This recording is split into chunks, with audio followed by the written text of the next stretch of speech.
The great happiness. बुद्धं शरणं गच्छामि सुखं याव जराशीलं सुखा सद्धा प्रतिष्ठिता सुखोपन्याय पटिलाभो पापानं अकरणं सुखं।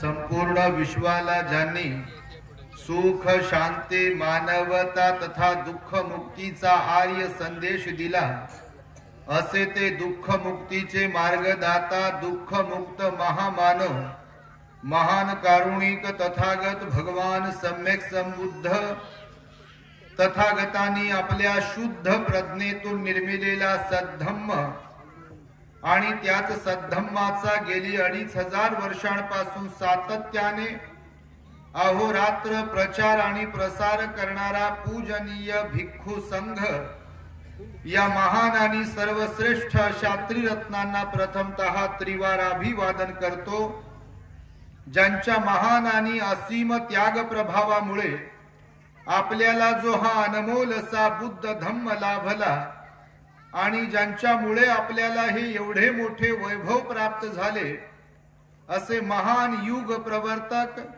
भारतीय राज्यघटनेचे शिल्पकार परमपूज्य बोधिसत्व डॉक्टर बाबासाहेब आंबेडकर या महामानवाच्या महान अशा धम्मक्रांतीमध्ये संपूर्ण जीवनाला समर्पित करून आज या मंगलमय दिनी संबोधी बुद्ध विहार, कोरंभी रोड, बेला, तालुका, जिल्हा भंडारा या ठिकाणी आपण माता रमाई, जिजाऊ, सावित्री यांच्या जयंतीचे औचित्य साधून आपण भिक्खू संघाची धम्मदेसना आयोजित केलेली आहे।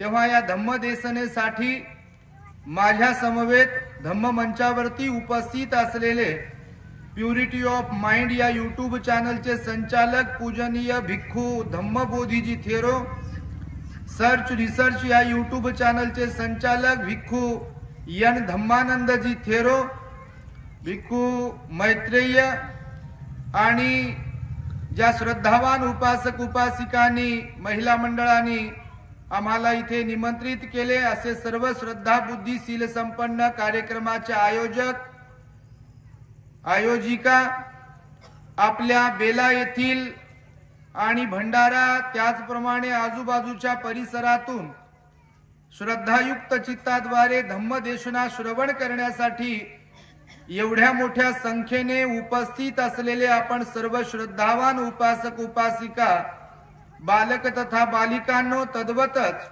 दी ग्रेट हॅपीनेस या आपल्या यूट्यूब चॅनलचे सर्वच दर्शक, सर्वप्रथम तुम्हा सर्वांच्या प्रती मंगल मैत्री सद्भावना व्यक्त करतो आणि आपणा सर्वांच्या दुःख मुक्ती करिता तथागत भगवान बुद्धांद्वारा शिकविलेल्या धम्मोपदेशास प्रारंभ करतो।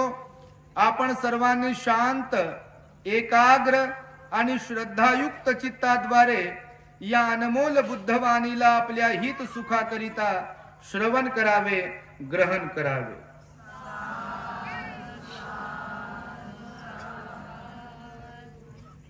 साधनाताई कांबळे, भिवगडे आणि अजून कोण कोण, सर्वांची नाव माहिती नाही बाप्पा, अगोदरच सांगतो। यांनी आम्हाला फोन करून गेल्या अनेक दिवसांपासून आग्रह केला, बंतीजी आम्हाला तारीख पाहिजे होती 7 फेब्रुवारी, बरोबर, परंतु 7 फेब्रुवारीला आमचं शेड्यूल बिझी असल्या कारणाने आम्ही त्यांना सांगितलं की भेटणार नाही तारीख, तर पुन्हा चर्चा करून दुसरी कुठली तारीख हवी असेल तर कळवा म्हणून सांगितल्यानंतर ओढून ताणून ही आजची तारीख आपणास आम्ही दिली आणि आपण आम्हाला सन्मानपूर्वक या ठिकाणी निमंत्रित केलं. खरं तर आम्ही सकाळी आढळला होतो.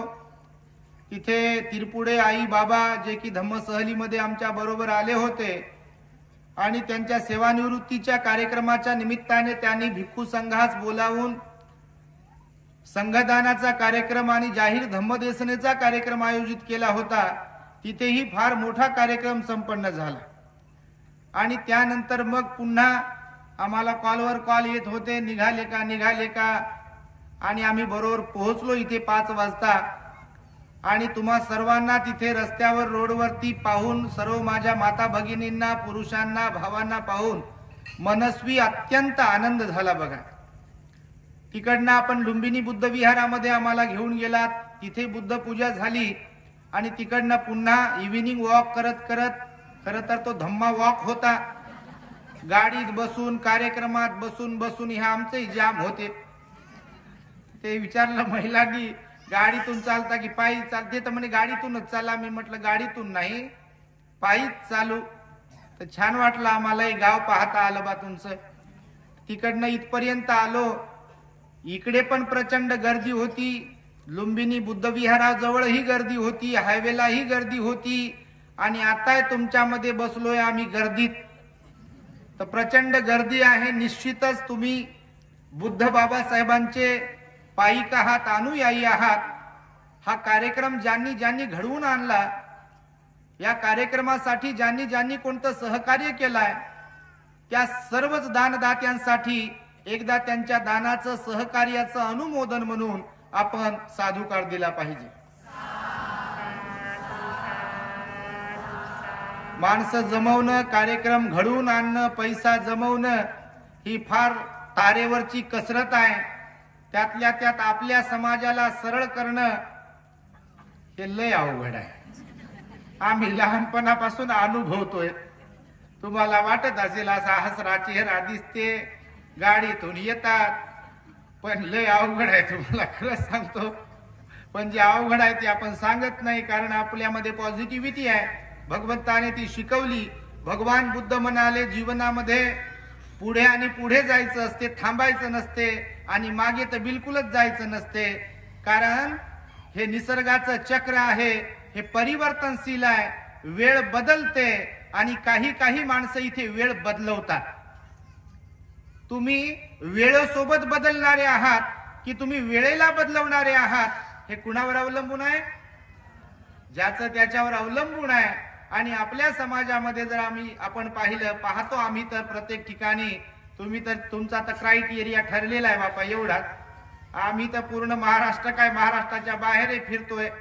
अनेक ठिकाणी गेल्यानंतर अनेक प्रकारचे अनुभव येतात. तुम्ही एवढ्या मोठ्या संख्येने इथे आहात, विशेषतः माता भगिनी आहेत माझ्या, पुरुषही आहेत बापा पाठीमागे बसलेले. एकदा त्यांच्यासाठी साधुकार द्या, आले तरी बिचारे. Very good. नाही तर नसतातच ते. काय घर सांभाळतात का काय सांभाळतात माहित नाही. फार कमी ठिकाणी आमचे पुरुष असतात. त्याचे कारण वेगळे आहेत, त्यामध्ये मी जाणार नाही. परंतु काही काही लोक काम करणारे आहेत. काही काही ठिकाणच्या महिलाही, काही काही ठिकाणची पुरुषही आणि काही काही ठिकाणची तरुण तरुणीही फार ऍक्टिव्ह आहेत बघा. बाबासाहेबांनी आपल्याला जबाबदारी दिली आहे समाजामध्ये परिवर्तन घडवण्याची. आणि त्यामुळे धम्मरथाची आपण 4 चाकं आहोत. भिक्खू, भिक्खुणी, उपासक, उपासिका. माझ्यासह तुमची सर्वांची, आपली प्रत्येकाची जबाबदारी आहे. मी नेहमी सांगत असतो, रिपीट होते तरी सुद्धा, की बाबासाहेबांनी जे भरभरून दिले आपल्याला, ते फुकटचं खात बसलो नाही पाहिजे. बटन दबण्याच्या अगोदर आपण बाबासाहेबांचे उतराई ठरलो पाहिजे, देणाऱ्यांपैकी बनलो पाहिजे आपण. फुकटचं खाणाऱ्यापैकी आणि फुकटच्याच गाण्यावर नाचणाऱ्यांपैकी जयंतीला नसलो पाहिजे. पहा, नाही तर कार्यक्रम बिघडते आणि बिघडत आहे. समाजाचा कार्यक्रम जो बिघडलाय तो फुकट्या लोकांमुळे बिघडलाय. कारण फुकटे जे असतात, याच रिझर्वेशन येऊ दे म्हणते, त्याच रिझर्वेशन येऊ दे, ही स्कीम येऊ दे, ती स्कीम येऊ दे, ही स्कॉलरशिप भेटू दे, ती स्कॉलरशिप भेटू दे, या कोट्यातून माझ्या पोरीचा नंबर लागू दे, त्या कोट्यातून नंबर लागू दे म्हणते. काय काय काय काय भेटू दे म्हणते, फक्त मला खाऊ दे. देऊ दे म्हणत नाही. तुम्ही नाही बापा तसे, तुम्ही तर लय चांगले म्हणून का आले इथं एवढ्या मोठ्या संख्येने. काही काहींची गोष्ट करतो, काही लोक खरंच फक्त खाणारे आहेत बघा फुकटचं. भीमान दिलं म्हणजे फुकटचं तुला, खरंच फुकटच खात राहतात बा. बिलकुल समाजात येत नाहीत, विहारात येत नाहीत, कार्यक्रमात येत नाहीत. वर्गणी मागायला तुम्ही कधी गेले तर म्हणते पगारच झाला नाही म्हणते. याचा पगारच होत नाही त्यांचा जिंदगीभर. कधी लग्न पाव पोरीचं पोराचं कसं करते ते मग, आणि पुन्हा तोंड घेऊन सांगते महापोरीसारखं लग्न केलं का म्हणते कोणी, महापोरासारखं लग्न कोणी लावलं का म्हणते. आपल्या बेल्यामध्ये आपल्या भंडाऱ्यामध्ये कोणतरी एवढं मोठं लग्न केलं काय. बापा करा लग्न कोणाचे किती काय कसे करायचे ते, पण समाजाचं ही देणं लागतो. समाजाचं उत्तरदायित्व आहे, आपण ते सांभाळलं पाहिजे. ही गोष्ट पण आपण लक्षात ठेवली पाहिजे. मला येताना बघितलं आपलं संबोधी बुद्ध विहार, अत्यंत सुंदर असा घुमट दिसला बघा, मनाला फार आनंद झाला. हा एवढा मोठा परिसर आहे आणि या परिसरामध्ये आपलं बुद्ध विहार आहे खरोखर. आणि लोक अगोदरच सांगतात आम्हाला भंतेजी समाजाच्या दानातून भेट घेतले बनवले. हा लोकांना माहित आहे गोळ्या घालते भंतेजी म्हणून, कारण विहार आपण आपल्या दानातून बनवले पाहिजे. बाकीचा जो कुठला प्रोजेक्ट असेल तो ठीक आहे लोकांकडून शासनाकडून, कारण शासनाचे पैसे काही पक्षाचे नसतात कोणत्या, म्हणजे शासन कुणाचंही असेल सरकार कुणाचंही असेल तर प्रोजेक्ट साठी जर त्यांच्याकडून फाईल मंजूर करून घेतली तर नो प्रॉब्लेम. पण विहार वगैरे मूर्ती वगैरे ह्याच्याबद्दल मात्र आपल्या दानातून लोकांच्या श्रद्धेने दिलेल्या त्याचं निर्माण केलं पाहिजे. आणि तुम्ही निर्माण केलं, मला वाटतं आपल्या बेल्यामध्ये 3 ठिकाण आहे तुमचे, त्यातही तुमचं मी कौतुक करेल की बिलकुल मला आता सांगितलं बाबांनी, तिथे त्यांचं नाव माहिती नाही, ते म्हणाले की त्या लुंबिनी बुद्ध विहारात एक कार्यक्रम होतो कुठला तरी 14 एप्रिल काय बुद्ध पौर्णिमेचा आपल्या संबोधी बुद्ध विहारात 14 एप्रिलचा कार्यक्रम होतो. आणि तिकडे कुठे जागा आहे तिकडे विजयादशमीचा कार्यक्रम होतो, बरोबर. वा हा तेच ते बापा, विजयादशमीचा आहे आपल्यात, हे असं काही नाही. 14 ऑक्टोबर त्याच्यातलं इंटरेस्ट बापा, हे नाही ते नाही नाही म्हणते आपल्यात काय, जे आहे त्याला पाहतच नाही हो. दुसऱ्याच्या ताटाकडे पाहण्याची लय सवय लोकांना. आपल्या दुसऱ्याच्या ताटात काय जास्त आलं ते पाहते ना, आपल्या ताटात जे आहे ते खात नाही, दुसऱ्याच्या ताटाकडे लक्ष देते. लग्नात गेलं की याच्याकडे गुलाबजामुन एक जास्त टाकला म्हणते तू 10 खान आणि करून घे. डायबिटीज कोणाचं काय चाललंय बापा इथं, पण ते खात नाही तरी पण असं पाहत राहते दुसऱ्याकडे. बघा भगवान बुद्ध म्हणाले दुसऱ्याकडे पाहू नका, कारण दुसऱ्याकडे पाहिलं तर आपलं पोट रिकामं राहते, नाही तर दुसऱ्याकडे पाहत राहिले की आपलंच पोट फुगते, आणि पोट फुगलं की त्रास होते आपल्याला. म्हणून आपलं आपल्यावर ध्यान असावं म्हणून आताही आता सांगितलं भगवंताने. त्यामुळे तुम्ही खरोखर कौतुकास पात्र आहात आणि त्यामुळे मी तुम्हाला आज काही अधिकचा उपदेश करणार नाही आहे. पण एक अंबसुप्त आहे, भगवंताने सांगितलं. समाजामध्ये फिरतोय आम्ही इकडे तिकडे. काही लोक, आता मी जे मगाशी म्हणालो, काही लोक खरंच फार चांगले आहेत आणि काही लोक बिलकुल ध्यानावरच नाहीत बघा. काही गावातले लोक दारू पिण्यातच मशगूल आहेत. काही गावातले लोक डीजे जयंतीला लावायचा नाचायचं आणि फक्त 365 दिवसातून एकदाच याच विहारात आणि त्या परिसरात बस त्याच्यातच. आणि काही लोक तर पंचवार्षिक निवडणुकीची वाट पाहत बसतात बाप्पा, जिभेला पाणी सुटते की काय त्यांच्या माहित नाही. सगळ्या समाजाचा सत्यानाश करतात बघा. बिलकुल असेही लोक आहेत. तुम्ही नाही बाप्पा, तुम्ही लय चांगले, जे आहेत त्यांची गोष्ट करतो मी, तुम्ही तर चांगलेच आहे. तर बघा बाबासाहेबांनी बुद्धाचा धम्म आपल्याला दिला. तुम्ही ऐतिहासिक परिसरात राहता. खरं तर ही पवनी परिसर आहे ना बाजूला तुमच्या, पवनी तालुका जवळच आहे तुमच्या. तर पवनी ही हिस्टॉरिकल तिकडे मॉन्युमेंट्स आहेत. फार मोठ्या अशोकाने बनवलेला तो स्तूप आहे तिकडे, तो आता मोडकळीस आला. त्याच्यावर काय काय बनवले लोकांनी, विटंबना केली. परंतु आम्ही बघितलं, आम्ही फिरायला आलो होतो एकदा या परिसरामध्ये. जे काही पुरातन आपले वास्तू आहेत त्या पाहण्यासाठी आम्ही आलेलो आहे, फिरलेलो आहे आम्ही या सगळ्या परिसरामध्ये. कार्यक्रम पण होतात, तर सगळीकडे जातोय. वेगवेगळ्या प्रकारची आपली लोक पाहायला मिळतात. काही काही ठिकाणी बिलकुल खरंच विहारात कोणी जात नाही. उपोषणाबद्दल कुणाला काहीच माहिती नाही आहे. पंचशीलही कोणी पाळत नाही आहे. हेवा दावा आणि मतभेद तर बापा विचारूच नका, ते तर 5वीलाच पुजलंय आपल्या विहारात. आहे माझ्या पुढे कोणी बसलं की कशी काय बसली म्हणते, माझ्या पुढे कसे काय बसले तर मी येतच नाही म्हणते. बापा घरीच बसते ते. नाव नाही टाकलं, पद नाही दिलं की मग तर बापा विहार आहे, नकोन समाज आहे, नकोन बाबासाहेब आहे, नको म्हणते घरीच बरं आहे, घरीच पाया पडतो म्हणते. माना पानाचे तर लय भुकेले, तुम्ही नसाल तसे. पण काही लय भुकेले, पण नाव गाव दिलं नाही की बिलकुल घरी रुंगूनच बसते. असं रुंगून समजतं ना तुम्हाला? रुंगून समजते की ना? रुंगणे समजते ना तुम्हाला? रुंगून बसणं असं मुकत बसते ते.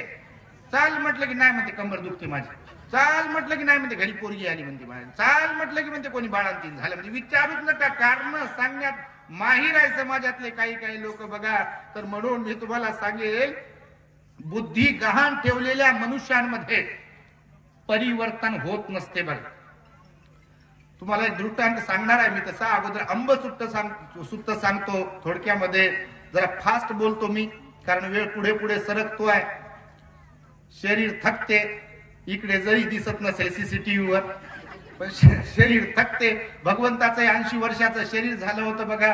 भगवंताला अतिसार झाला, भगवंताला मणक्याचा त्रास होत होता, कमरेचा त्रास होत होता. 6 वर्ष खडतर तपश्चर्या केली होती ना, आणि बुद्धीचा वापर जास्त झाला ना. 80 वर्षाचे असता भगवंताचं महापरिनिर्वाण झालं. आणि पावा मार्गे वैशालीवरून जेव्हा कुशीनगरला चालले होते तर उठता येत नव्हतं, बसता येत नव्हतं, चालता येत नव्हतं, झोपतानाचा त्रास होत होता भगवंताला. म्हणून शरीर आहे, कुणाचंही शरीर थकते, कुणाचंही शरीर म्हणजे काय रोगीट बनते. बाबासाहेब सुद्धा बघा लवकर निघून गेले आपल्यातून. काम करणारे लोक बिचारे लवकरच जातात आणि बिना कामाचे लोक लय जगतात. म्हणून लवकर गेलो तर गेलो, हरकत नाही बघा, पण काम करून गेलो पाहिजे. नाही तर त्या नुसत्यात 100 वर्ष भाकरी बोडत जगण्यात काय अर्थ बापा. घरचे म्हणतात जात कसे नाही, आणि हे काय जात नाही बघा. बिलकुल सगळ्यांना त्रास देते, घरच्यांना त्रास देते. कधी घराच्या बाहेर निघत नाही, विहारात जात नाही, समाजात जात नाही, वंदना म्हणत नाही, ध्यान करत नाही, दान देत नाही, पंचशील पाळत नाही, अष्टशील पाळत नाही, कोणाला बरं पाहत नाही, या तोंडावर तर बिलकुल लगामच नाही. असं जीवन 100 वर्ष काय 200 वर्ष जगून काय उपयोग आहे का? काही उपयोग नाही बघा. म्हणून भगवान बुद्धाने सांगितलं, आपल्या या लोकांमध्ये म्हणजे मनुष्य लोकांमध्ये 4 प्रकारच्या आंब्यासारखी लोक आहेत बघा. आता तुम्ही प्रवचन ऐकणारे आहेत आपलं, मला माहिती आहे, प्रत्येकासोबत काही ओळख नाही आहे, पण व्हॉट्सअपवर वगैरे किंवा युट्यूब वगैरे कमेंट्स वगैरे करतात तुम्ही. तर पाहणं होत नाही. आता भयंकर बिझी शेड्यूल झालं, कोणाचा फोनही उचलणं होत नाही, मेसेजही पाहणं होत नाही. परंतु भरपूर लोक आहे आपल्या भंडारा जिल्ह्याचे किंवा या साईडचे की कॉन्टॅक्ट मध्ये आहेत ते लोक. आम्ही पण बऱ्याचदा आलो. तर तुम्हाला सांगतो बघा, पहिली गोष्ट तर ही जी गाथा म्हणालो ना मी, धम्मपदाची गाथा आहे. या धम्मपदाच्या गाथेत भगवान काय म्हणतात बघा, ते तुम्हाला सुरुवातीला सांगतो. त्यानंतर 4 प्रकारच्या आंब्यासारखी माणसं कशी असतात आणि तुम्ही कोणत्या प्रकारचे आहात हे तुम्हाला स्वतःला विचारायचं आहे. तर भगवान बुद्ध म्हणाले, म्हातारपण जोवर आले नाही, लक्षात घ्या बघतो भगवंताचं काय म्हणणं आहे बघा जीवनाविषयी. जोपर्यंत म्हातारपण आले नाही तोवर केलेले शीलाचे पालन सुखकर आहे.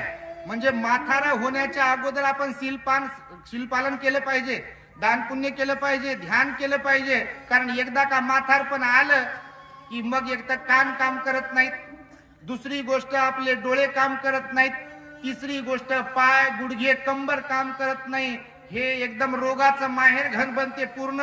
आणि तेव्हा विहारात जाण्याला अर्थ उरत नाही, बुद्ध गयेकडे जाण्याला अर्थ उरत नाही, आणि प्रवचन ऐकता येत नाही, आणि दिसत आहे बरोबर नाही, आणि बुद्धी काम करत नाही, स्मृती भ्रंश होतो. म्हणून भगवंताचं वचन आहे की जीवन अनमोल आहे. ते भाकर खाऊन झोपण्यात आळसात वाया घालविण्यापेक्षा म्हातारपण येण्याच्या अगोदर शील पालन करणे हे सुखकर आहे म्हणाले भगवान बुद्ध. काय म्हणतात भगवान? म्हातारपण येण्या अगोदर शील पालन करणे हे सुखकर आहे. दुसरी गोष्ट सांगताना भगवान बुद्ध म्हणाले, सुप्रतिष्ठित ठिकाणी म्हणजे उत्तम योग्य ठिकाणी आपली श्रद्धा असणे हे सुखकर आहे. आणि योग्य ठिकाण कोणतं आहे श्रद्धेचं? बाबासाहेबांनी सांगितलं आपल्याला, बुद्ध धम्म आणि संघ हे सर्वोत्तम ठिकाण आहे की जिथे आपली श्रद्धा तिथे जर आपली श्रद्धा बसली तर आपलं जीवन, आपलं भवितव्य उज्ज्वल होते, आपला सर्वांगीण विकास होतो आणि आपण स्वतःसह परिवाराला, समाजाला सुखी बनवू शकतो. म्हणून बाबासाहेब नागपुरात म्हणाले, नक्ती मे शरणं अन्यं बुद्धो मे धम्मो मे संघो मे शरणं वरं येते न सच्च वज्जेन हो तुमे जय मंगलम, म्हणजे आपली बुद्ध धम्म संघावर श्रद्धा असायला पाहिजे. तेच सर्वोत्तम श्रद्धास्थान आहे. आणि भगवान म्हणतात सर्वोत्तम ठिकाणी आपली श्रद्धा असणे हे सुखकर आहे. आणि शेवटी भगवान बुद्ध या गाथेमध्ये सांगतात पापांचे न करणे, म्हणजे पाप कर्म न करणे हे सुद्धा सुखकर आहे. म्हणजे म्हातारा होण्याच्या अगोदर केलेलं सील पालन जीवनामध्ये सुखकर आहे. योग्य ठिकाणी श्रद्धा असणे सुखकर आहे आणि पाप कर्म न करणे हे सुखकर आहे. बाबासाहेबांनी हेच वाचलंय आणि म्हणून बाबासाहेबांनी आपल्याला बुद्धाचा धम्म दिला बघा. परंतु आज आम्ही पाहतोय 68 वर्ष झाले आपल्याला बौद्ध धम्माची दीक्षा घेऊन. किती वर्ष? 68 वर्ष झाले. या 68 वर्षांमध्ये काही लोकांना तर दारूही सोडता आली नाही. काही लोकांना तंबाखू खाणं सुटलं नाही बघा. इकडे मी फिरतो जेव्हा कार्यक्रमाच्या निमित्ताने, वाईट नका वाटू देऊ, पण बऱ्याच ठिकाणी अनुभव आले बघा. दारू पिऊन लोक आले बघा कार्यक्रमात. परवाला काही एका ठिकाणी गेलो बघा, दारू पिऊन आले ते मुलं कार्यक्रमात.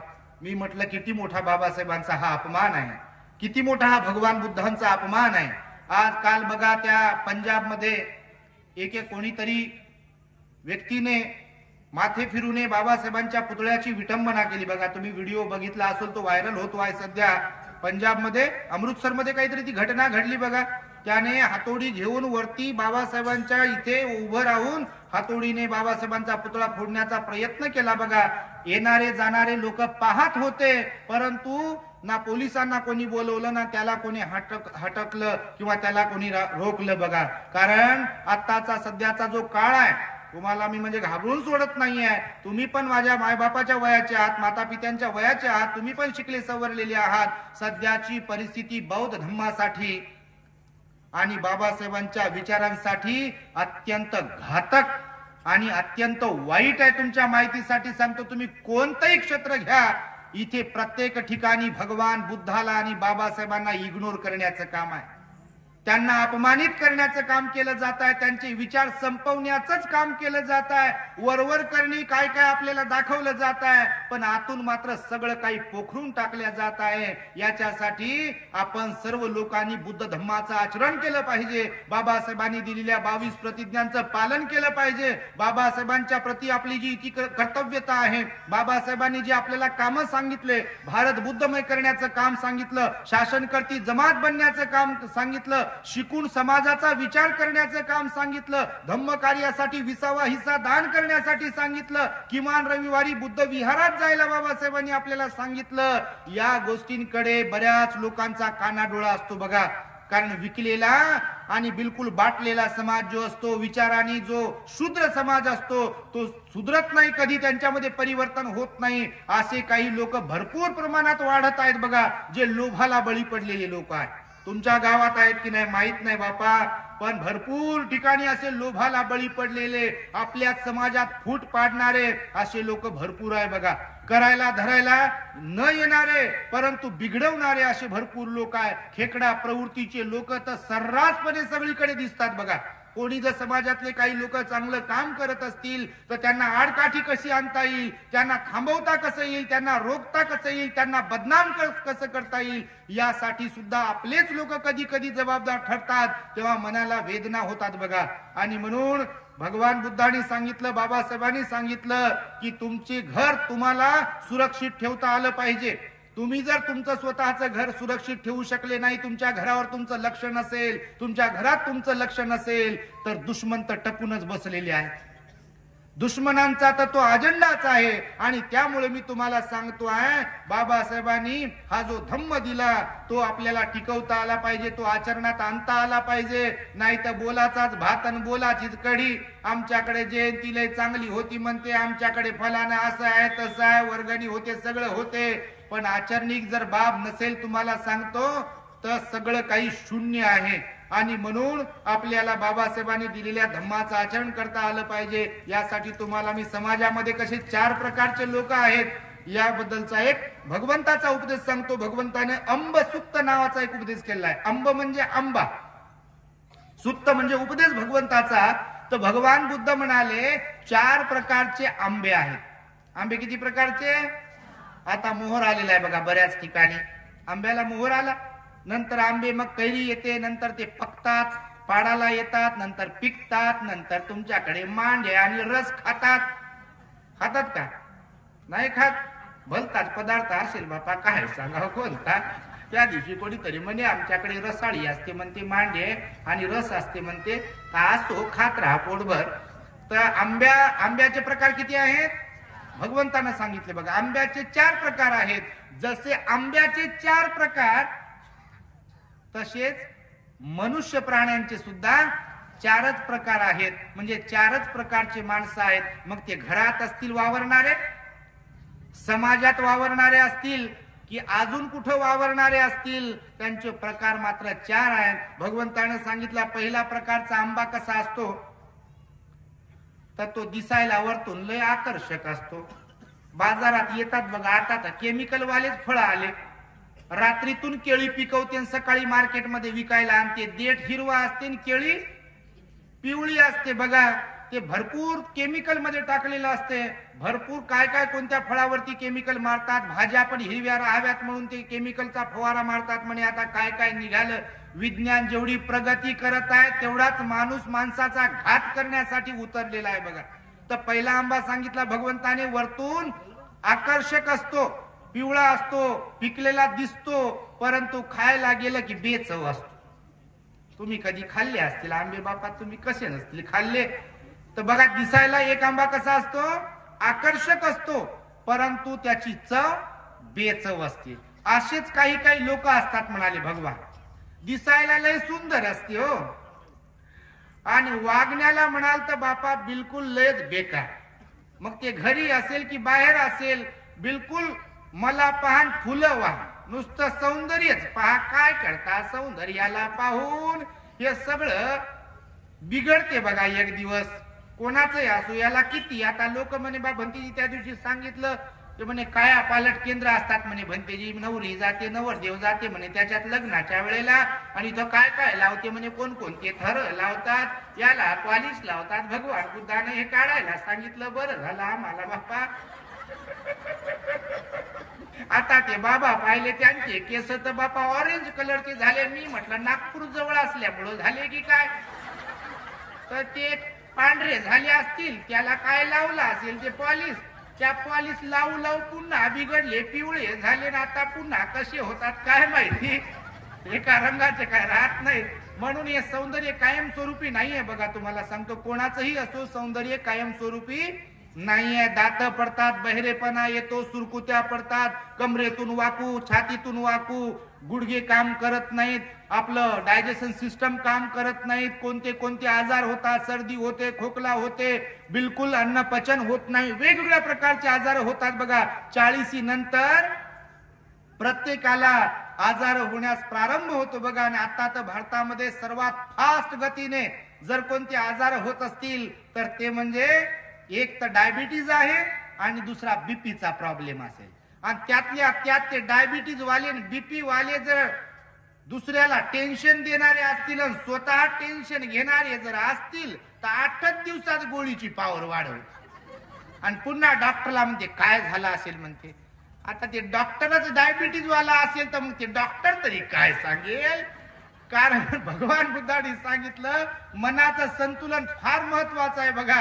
कारण मनाचा शरीराचा जवळचा संबंध आहे. म्हणून कोणता आजार जरी झाला तर आपलं मन संतुलित ठेवता आलं पाहिजे, त्याला ध्यानात लावता आलं पाहिजे. म्हणून भगवान म्हणाले काही लोक त्या आंब्यासारखेच असतात. आपल्या समाजात लोक आहेत बघा, भौतिक दृष्ट्या जर पाहिलं तर दिसायला फार सुंदरता आहेतच, परंतु भौतिक त्यांची श्रीमंती वगैरे म्हणाल तुम्ही, काल कंगाल असलेली माणसं आज मालामाल झालेली आहेत बघा.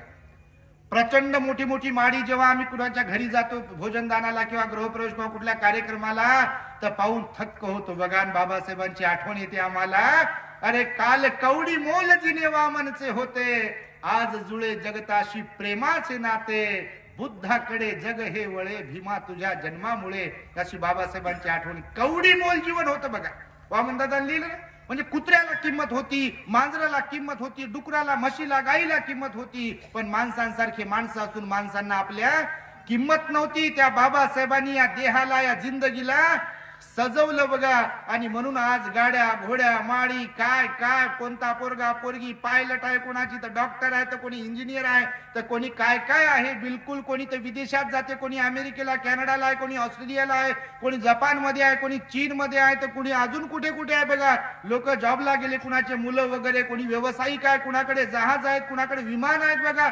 भरपूर काय काय. तुम्ही आता आमच्या संपर्कात लोक असतात तर लोक सांगतात. काही एकदा एक माणूस म्हणे औरंगाबादचा उपासक आहे, त्यांच्या पोराने विमान घेतलं.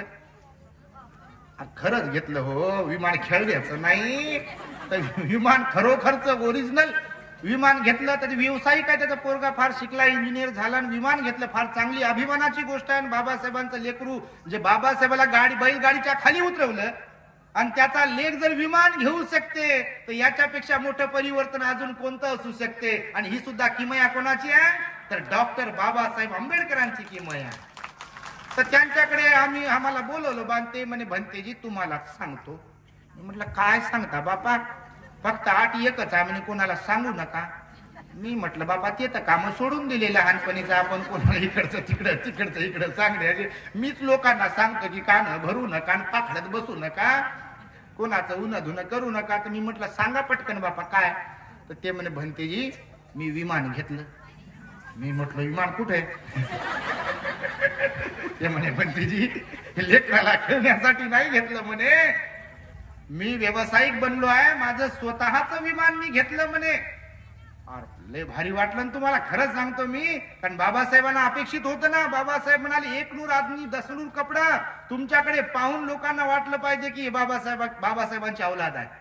पण बाबासाहेब म्हणाले मी जो सूटबूट कोटात आहे, मी जो एवढा शिकला सवरलेला आहे, माझं जीवन माझा संघर्षच माझी प्रेरणा ठरेल, माझ्या लोकांसाठी माझा आदर्श ठरेल. आणि आज बाकी काही जरी नसलं तर हरकत नाही तर बापा, परंतु कपड्या लत्याच्या बाबतीत आणि घराच्या बाबतीत पाहतच राहा. मग एवढे भारी भारी लोक लग्नात गेल्यावर कार्यक्रमात गेल्यावर बापा कुठून आले असं वाटते. एवढे चांगले लोक आहे बघा असे, म्हणजे श्रीमंतीच्या दृष्टिकोनातून. पण काही काही लोक जरी श्रीमंती आली आहे तर या आंब्यासारखे आहेत बघा. म्हणजे त्यांच्याकडे भरपूर काय काय दिसते, पण समाजासाठी मात्र त्याचा वापर करत नाहीत बघा. काही काम काढलं, काही विहाराचं काम काढलं, समाजाचं काम काढलं, धम्माचं काम काढलं तर आमच्याकडे काहीच नाही म्हणते बघा. तुमच्याकडे असे असतील की नाही माहित नाही, तुम्ही तर बिलकुलच नाही तसे. परंतु असे लोक आहे बघा, बिलकुल देणं लागत नाही म्हणतात समाजाचं. मी कमवले म्हणतात, परंतु मी जरी कमवलं असं म्हणत असाल, ही पात्रता कोणी निर्माण करून दिली. बाबासाहेब जर नसते तर ही पात्रता निर्माण झाली असती काय.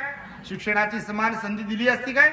बिलकुल नसती दिली. रिझर्वेशन दिलं नसतं, काहीच दिलं नसतं. आणि म्हणून भगवान बुद्ध म्हणाले पहिल्या आंब्यासारखे लोक समाजामध्ये आहेत. या दृष्टीने म्हणजे आपण आध्यात्मिक पण घेतोय आणि भौतिक पण घेतोय. दुसरा आंबा सांगितलं भगवंताने, वरच्या बाजूने आकर्षक नसतो पण आतून मात्र फार चविष्ट असतो. खरंच असतो बघा. आम्ही आंबे लय खाल्ले. शेतकऱ्याच्या घरी जन्म झाला आमचा. शेतात आंब्याची झाडं लय होती अशी किनाऱ्यावरती. सकाळ झाली, शेत जवळच होत. जायचो शेतामध्ये मस्त पैकी ब्रश वगैरे केला, झाडावर चढायचा, जो पाडाचा आंबा आहे तोडायचा आणि तो तिथेच खायचा. तुम्ही खाली असाल, तुमचा जन्म खेड्यातच झाला. धीरूभाई अंबानीच्या घरी थोडी झाला बाबा तुमचा जन्म. ही एक जिंदगी असते बघा गावाकडची, फार चांगली जिंदगी असते खरोखर. तर बघा काही काय आंबे वरतून दिसायला असे हिरवे हिरवे असतात नाही का, असे जास्त कलरफुल नसतात, पण आतून मात्र फार चवदार असतात बघा. फार गोड लागतात बिलकुल. कैरी असताना काही काही आंबे फार गोड असतात. तुमच्या माहितीसाठी सांगतो, लहानपणी मीठ लावून आंबे खायचो, तर काही काही आंब्याला मीठ लावायची गरजच पडायची नाही. काकडीसारखे आंबे लागायचे बघा. तुम्ही खाल्ले का. मान हलू लागले म्हणजे खाल्ले बापा. आंबे कसे खाणार नाही तुम्ही, काय काय खाणार हे लोक. तर ते काही आंबे असे असतात. दुसरा प्रकार सांगितला की वरतून दिसायला बरोबर नसते पण आतून मात्र फार चवदार असते. असेच काही लोक आहेत बघा. वरतून दिसायला म्हणजे सौंदर्य पण काही काही लोकांचं बरोबर नसते पण स्वभाव मात्र फार चांगला असतो. तर काही असे लोक जे असतात ते वाणाला नसतात पण गुणाला मात्र फार चांगले असतात. आता तुम्ही कसे वाणाला आहे का गुणाला आहे ते तुम्ही तुमचं ठरवा. पण भगवंताचं तर वचन आहे, वाणाला नसलं तर हरकत नाही. पण माणूस कशाला पाहिजे, कशाला आणि सोयरिकीच्या वेळेस तर श्रीमंतीच पाहता बापा तुम्ही. वानच पाहता ते मात्र गोरी आहे का काळा आहे का किस आहे तर काय श्रीमंती काय, पोरगा काम करते का बाप काम करते का माय काम करते का बहीण काम करते का जावई काम करते का काय. पण नांदायचं एकाच व्यक्ती सोबतच झाल्या घराचं विचारतो बाबा. लय गणित लग्नाचं तर लय बेकार गणित तुमचं बाबा. त्यात आपल्या लोकांकडे आता कधी कधी जातो विचारणा करतो जवळच्या लोकांना, बाप पोरगी कुठची केली किंवा पोरगा कुठचा आहे वगैरे कुठे दिली का वगैरे, तर ते म्हणते पाहुण्यातच दिली म्हणते, सोयऱ्यातच दिली म्हणते. म्हणजे आम्ही म्हणते बावणे आहे म्हणे, आम्ही लाडवण आहे म्हणे, आम्हाला आंदोलनाची चालत नाही. आंदोलन म्हणते सोमसाची चालत नाही. मी म्हटलं बाबासाहेबांनी जाती तोडो समाज जोडो सांगितलं, समतेचा धम्म आपल्याला दिला आणि 68 वर्षात हे म्हणते आम्ही लाडवण आहे म्हणते ना आंदोलनाची सोमसाची चालत नाही म्हणते, इनकराची बावण्याला चालत नाही म्हणते. हे आम्हाला माहित नव्हता, त्या काही ठिकाणी माहित करून घेतलं बापा हे सांगण्यासाठी. हे लय बेकार आहे तुम्हाला सांगतो. तुम्ही पाळत असाल तर पाळू नका असं काही. कारण बाबासाहेबांनी बघा समता शिकवली, बुद्धाचा धम्म दिला का नाही.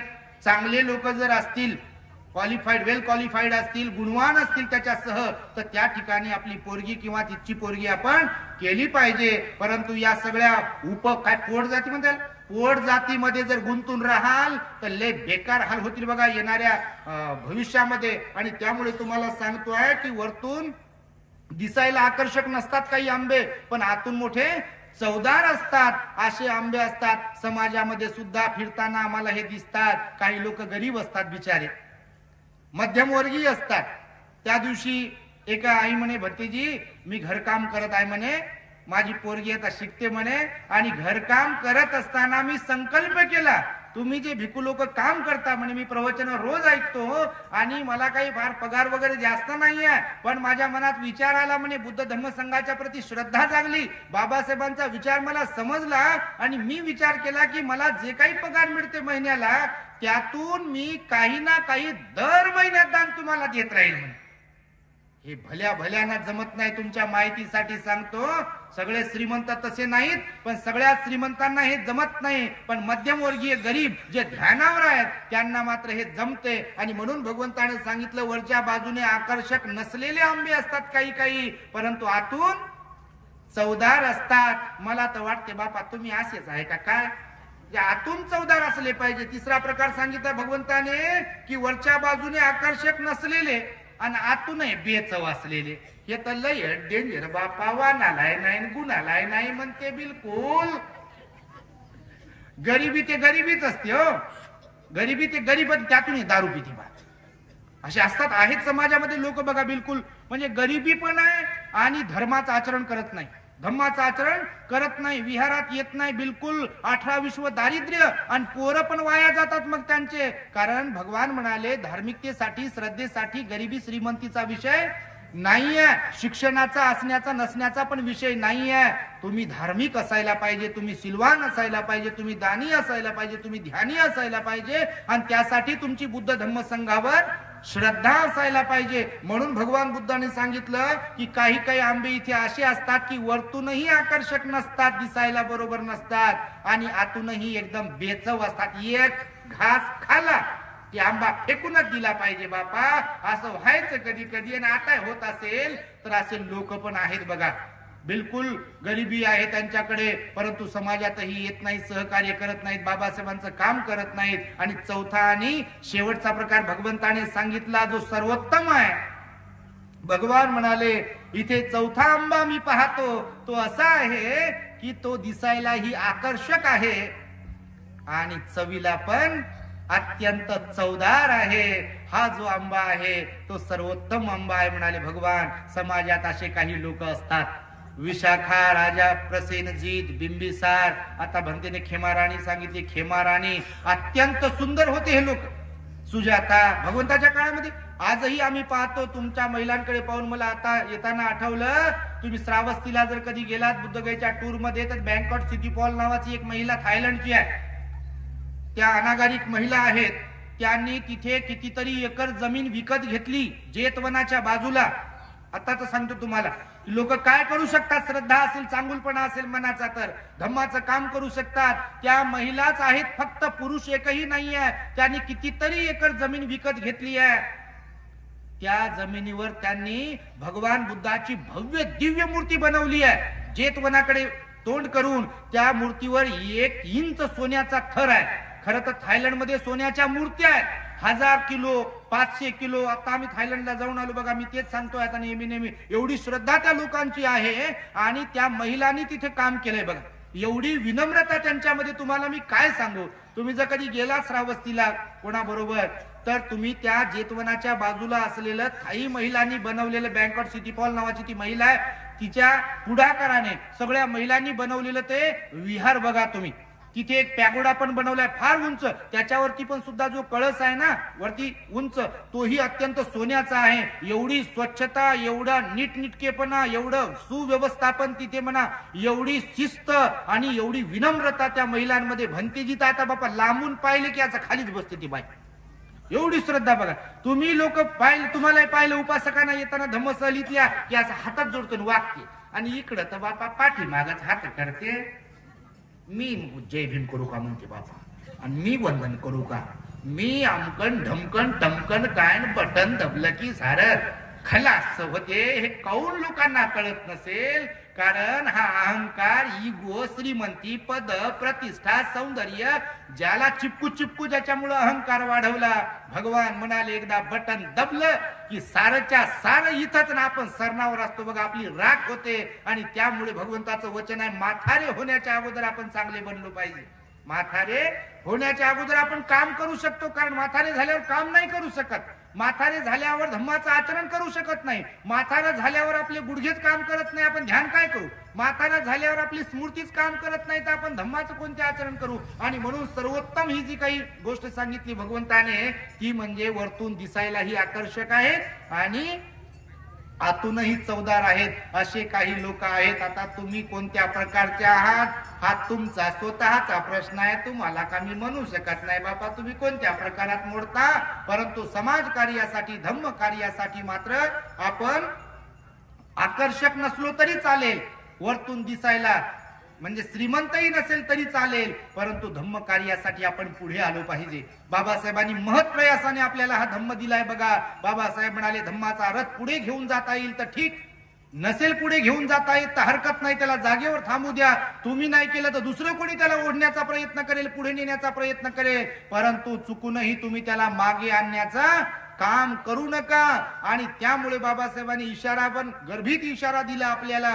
बाबासाहेबांचे मुलं गेले, मुली गेली, स्वतःचं जीवन, आजारपण, काय काय कुर्बानी काय नाही दिलं बाबासाहेबांनी आपल्याला.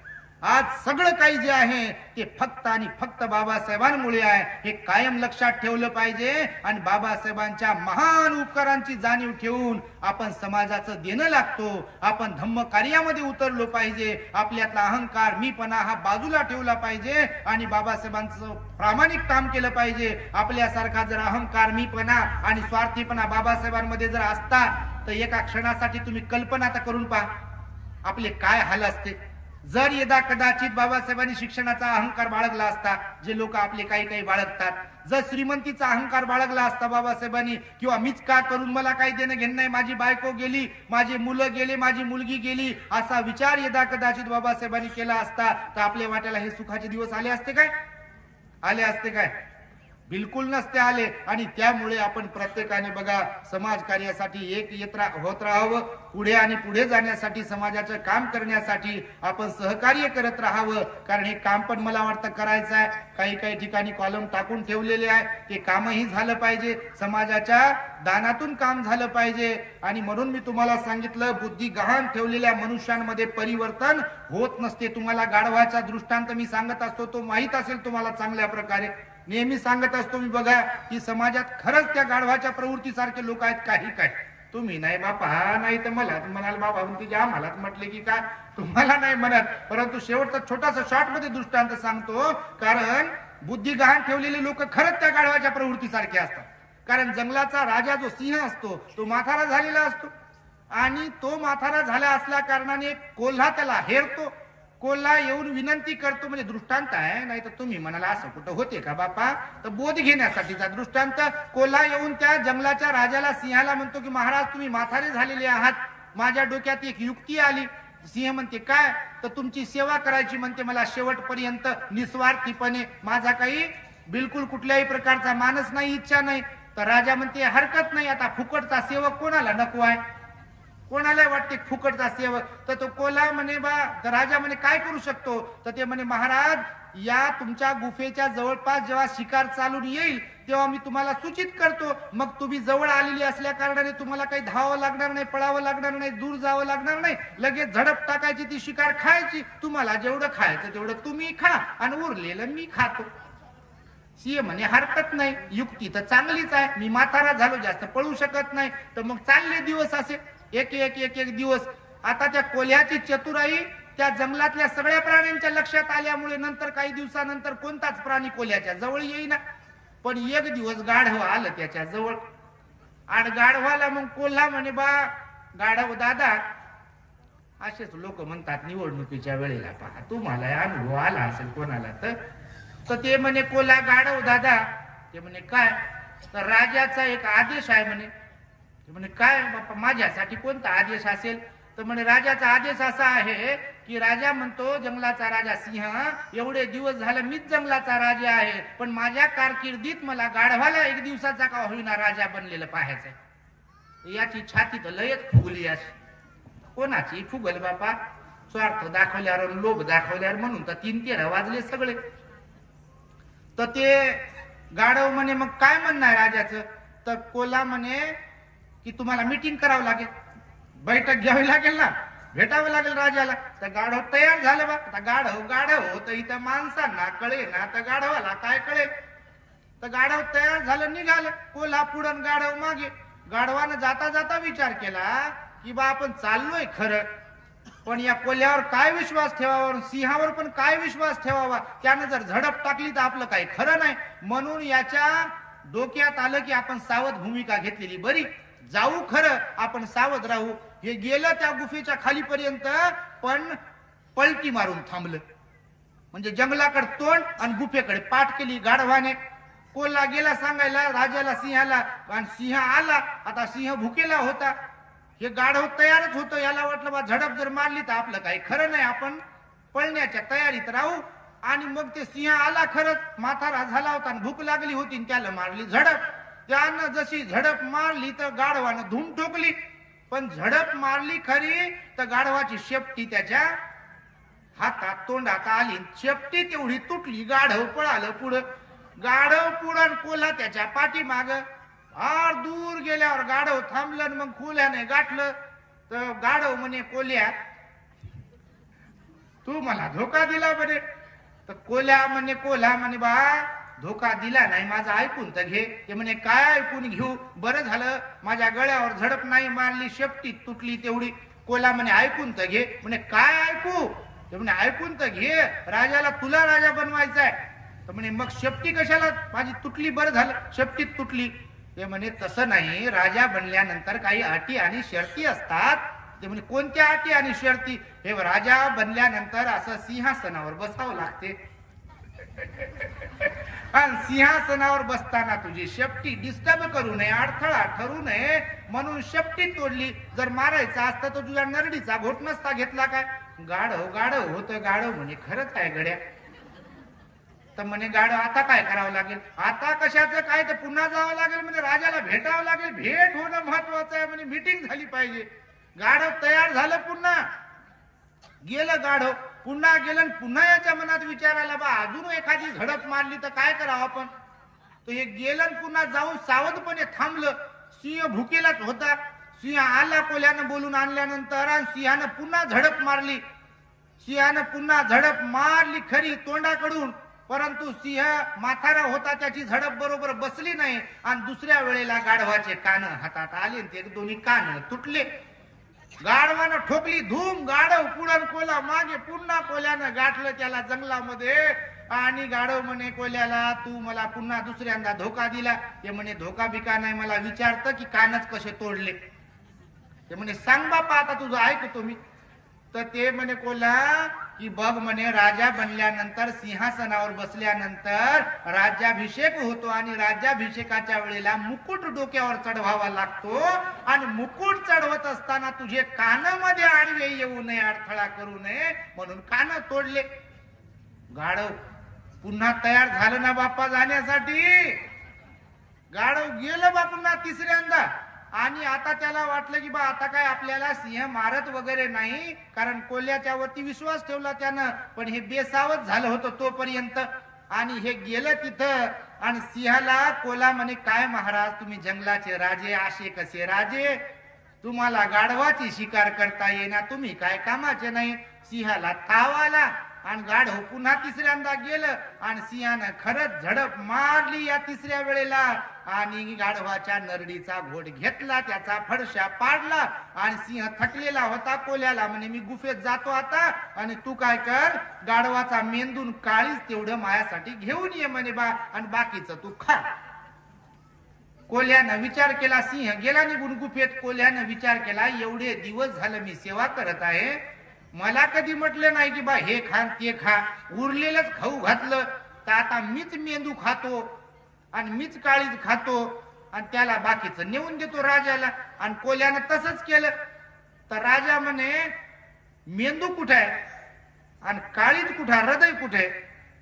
तर कोल्हा म्हणे राजाला महाराज मला वाटलं तुम्ही लय हुशार आहे, जंगलाचे राजे, माझ्यापेक्षा बुजुर्ग. तर राजा म्हणे काय झालं?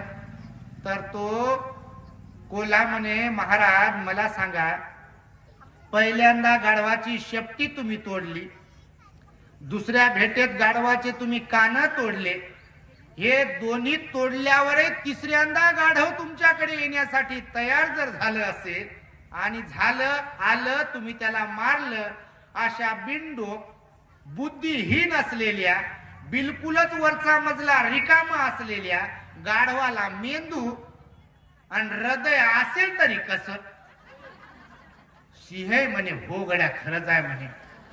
तर असे तुम्ही नाही बापा तसे, परंतु असे खरंच गाढवाच्या प्रवृत्तीचे लोक समाजामध्ये सर्वत्र असतात आणि त्यामुळे तुम्हाला म्हणालो बुद्धी गहाण ठेवलेल्या मनुष्यांमध्ये परिवर्तन होत नाही.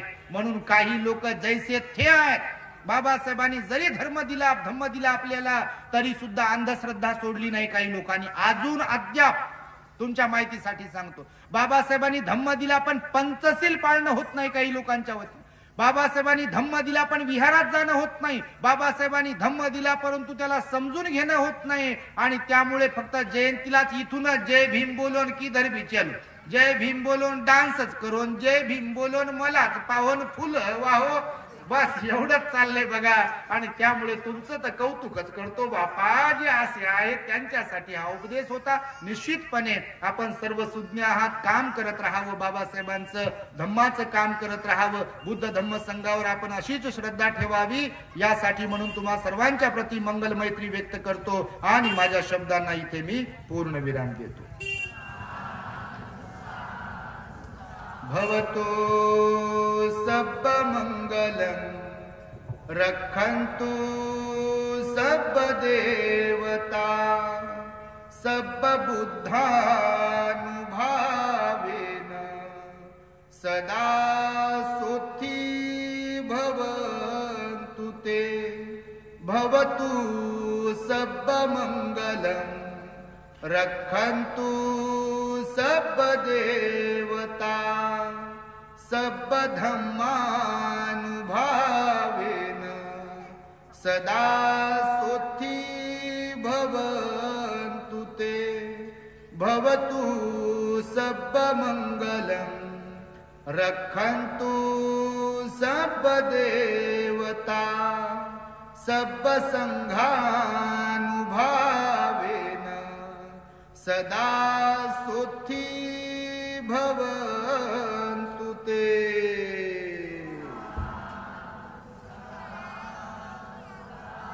बुद्धं नमामि, धम्मं नमामि, संघं नमामि. The great happiness. बुद्धं शरणं गच्छामि.